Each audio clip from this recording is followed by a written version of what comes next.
Terima kasih Datuk Yang Dipertua kerana memberi peluang kepada saya mengikuti perbahasan sebentar tadi oleh Yang Berhormat Jasin yang saya rasa adalah hujah-hujah yang boleh kita anggap sebagai untuk memastikan yang rang undang-undang ini mencapai hasrat yang dikehendaki. Oleh itu saya mengikuti beliau untuk juga sama-sama mengambil bahagian secara ringkas membahaskan rang undang-undang yang dicadangkan ini.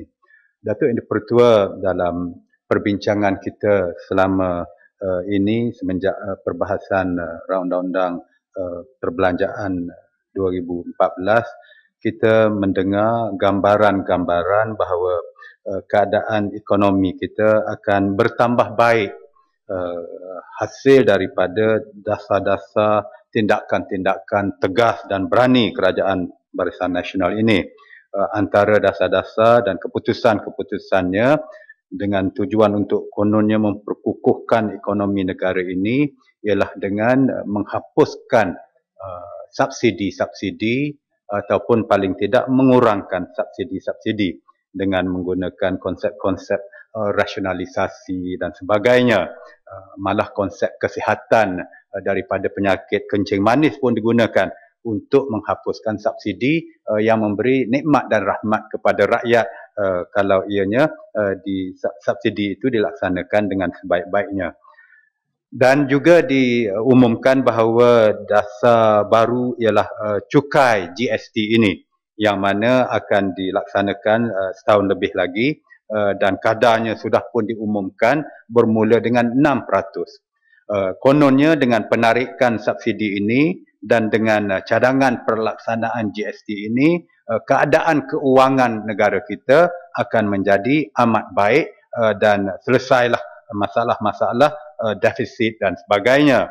Tetapi apa yang dibentangkan sebentar tadi oleh Yang Berhormat Timbalan Menteri ini, secara umumnya walaupun sebagaimana Yang Berhormat Jasin tunjukkan seperti kes kelonggaran untuk sumbangan kepada rumah-rumah ibadat, tetapi selain daripada itu dan satu dua hanya yang lain, secara umumnya tujuan utama rang undang-undang ini ialah untuk menambahkan lagi cukai, untuk mengetatkan lagi perkiraan cukai, yang mana akhirnya kesannya ialah tujuan kerajaan untuk mencari lebih banyak lagi pungutan dan cukai daripada rakyat, sama ada yang bekerja biasa melalui cukai pendapatan ataupun syarikat-syarikat yang menjalankan perniagaan dan juga termasuk syarikat petroleum yang terlibat dalam bidang petroleum.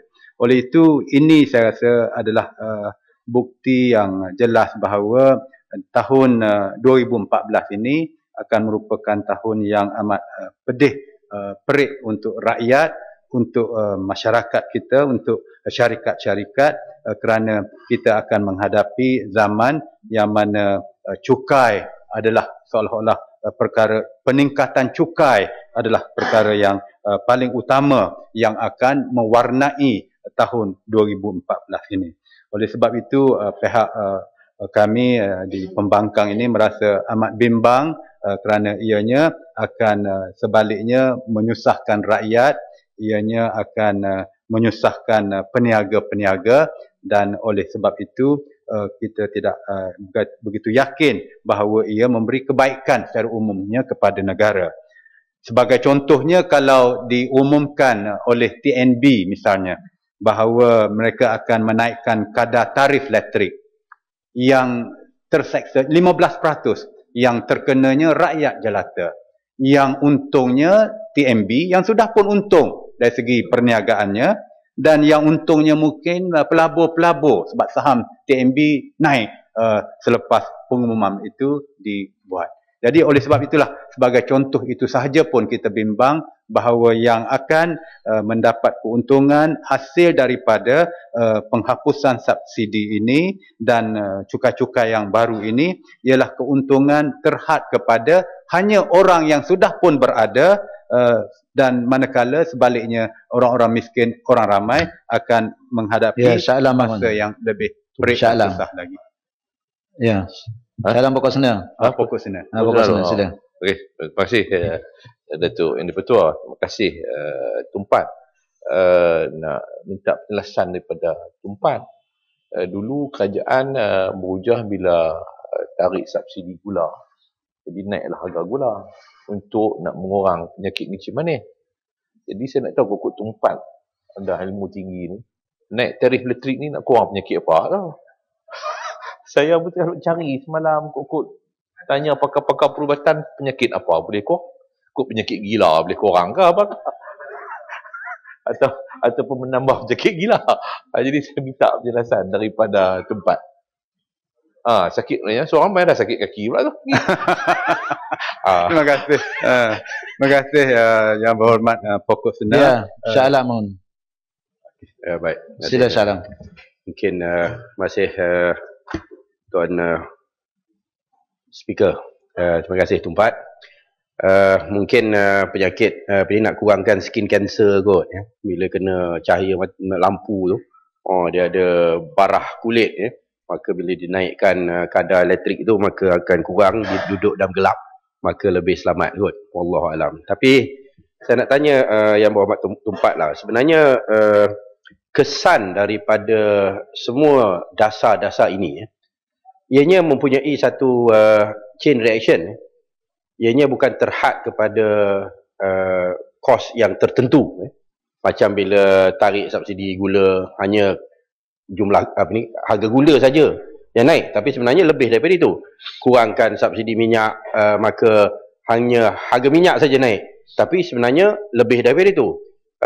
Ubah sistem pencukaian, laksanakan GST, maka apa yang kita khawatir ialah bahawa keseluruhan impact yang keseluruhan, dia punya net result daripada dasar-dasar ini akan menjadikan satu faktor yang mengekang perbelanjaan oleh rakyat itu sendiri. Ya, dan apabila rakyat tidak mempunyai kuasa beli oleh kerana kos semua dah naik, maka ekonomi itu sendiri akan terjejas dan akan terbantut. Ya. Lalu saya rasa tidak ada lagi mana-mana pihak yang cuba mengkaji dia punya net total impact ya, ke atas kos kehidupan. Tarik subsidi, kenakan GST, ubahkan sistem pencukaian dan sebagainya. What is the net result? Ya? Ini yang satu perkara yang saya rasa amat penting untuk dikaji supaya kita nampak dia punya kesan ke atas ekonomi itu sendiri. Ya, yang memotong sedikit sekali. Ya. Terima kasih Datuk Speaker. Saya amat tertarik dengan ucapan yang telah pun diungkapkan oleh Yang Berhormat Tumpat berikutan dengan keputusan kerajaan untuk menaikkan tarif elektrik. Saham TMB semalam melambung secara mendadak sehingga RM12.70 satu saham. Dan jom mengikut RHB Research, berikutan dengan kenaikan tarif 15%, keuntungan TMB pada tahun depan akan bertambah RM420 juta sehingga RM5 bilion. Ini mengakibatkan syarikat seperti TMB semakin menguntung, tetapi rakyat semakin tertindas. Sepatutnya rationalisation subsidi ini adalah bertujuan untuk mengurangkan defisit dan juga hutang kerajaan. Tetapi jelas kini tidak mendapati sasaran. Rakyat pula susah. Apakah pandangan Yang Berhormat Tumpat? Amat bersetuju dengan ketiga-tiga sahabat-sahabat Pokok Sena, Shah Alam dan Taiping tadi. Dan kalau yang diumumkan penarikan subsidi, kenaikan tarif elektrik ini sudah pun membawa kesan sebagaimana Shah Alam bayangkan tadi, bahawa inflasi akan terkesan, akan berlaku. Dan kalau GST, kerajaan sendiri mengakui kesannya adalah juga kenaikan inflasi. Bayangkanlah betapa masalah rakyat. Dua inflasi akan berlaku dalam setahun dua yang akan datang ini yang diakui oleh kerajaan sendiri. Datuk Yang di-Pertua, saya berhajat untuk bercakap ringkas saja dan tamat sebelum pukul 1 insya-Allah. Yang saya nak kaitkan dan sebutkan ialah bahawa dalam rang undang-undang ini, misalnya sebagai ringkasannya pasal 7 iaitu berkaitan dengan tarif entertainment kerakyat. Saya amat ingin mengetahui apakah yang dimaksudkan ataupun kerajaan berhajat untuk menjelaskan lagi apakah entertainment, apakah keraian, dan berkaitan dengan itu apakah di manakah letaknya sumbangan-sumbangan politik yang parti-parti politik tertentu terima daripada syarikat-syarikat tertentu, terutama sekali JLC sebagainya. Adakah ianya ditakrifkan sebagai entertainment, allowance keraian ataupun peruntukan mana? Dan adakah lembaga hasil dalam negeri ingin menyiasat sumbangan-sumbangan politik yang dikeluarkan oleh syarikat-syarikat kepada parti-parti politik tertentu, sama ada ia termasuk dalam sumbangan politik. Kemudiannya saya ingin beralih kepada pasal 16 Datuk Yang di-Pertua, iaitulah berkaitan dengan 16.4 commission payable. Sekali lagi saya ingin penjelasan apakah konsep commission ini. Saya ingin maklumkan Dewan Yang Mulia ini bahawa di negara-negara tertentu istilah commission itu sudah dianggap sebagai illegal, jenayah. Sebagai contohnya, kalau di negara Perancis, syarikat-syarikat yang memberi komisen atau menerima komisen, ianya dianggap sebagai suatu jenayah. Sebab itu dalam kes kapal selam Skopin ini, kerajaan dan negara Perancis amat berminat tentang isu ini kerana ingin mengetahui sama ada komisen benar-benar berlaku, dan jika ia berlaku, ianya akan dilihat daripada sudut sebagai suatu jenayah. Bab keempat Datuk Yang di-Pertua berkaitan dengan cukai di bawah Akta Petroleum. Saya ingin bertanya sekali lagi bahawa kerajaan Malaysia Yang Amat Berhormat Perdana Menteri telah mengumumkan pada 4 Ogos 2012 bahawa sebuah jawatan kuasa khas royalti untuk negeri-negeri Pantai Timur telah diwujudkan dan dipengerusikan oleh bekas Ketua Hakim Negara Tun Abdul Hamid Mohamad dengan wakil daripada 3 negeri Pantai Timur tersebut. Dan Yang Amat Berhormat Perdana Menteri mengumumkan bahawa pada 4 Ogos 2012 itu jawatan kuasa ini akan menjalankan tugas mereka dalam masa 6 bulan, dan selepas itu akan memberikan kepada kerajaan keputusan cadangan oleh jawatan kuasa itu. 6 bulan ialah Februari tahun 2013. Ini adalah Disember 2013. Saya ingin mengetahui apakah kerajaan mempunyai pendirian kerana ianya jika sebagaimana saya dapat maklumat keputusan jawatan kuasa itu bahawa negeri-negeri Pantai Timur ini tidak berhak kepada royalti, maka apakah kedudukan dari segi keuangannya, status Petronasnya, cukainya kepada kerajaan jika wang yang telah diberikan kepada negeri-negeri khusus Terengganu itu dan sedikit sebanyak Kelantan tidak boleh diberikan atas nama royalti, maka apakah tanggungjawab cukai oleh Petronas terhadap kerajaan pusat apabila ianya tidak lagi dianggap sebagai royalti dan tidak sah diberikan kepada negeri seperti negeri Terengganu.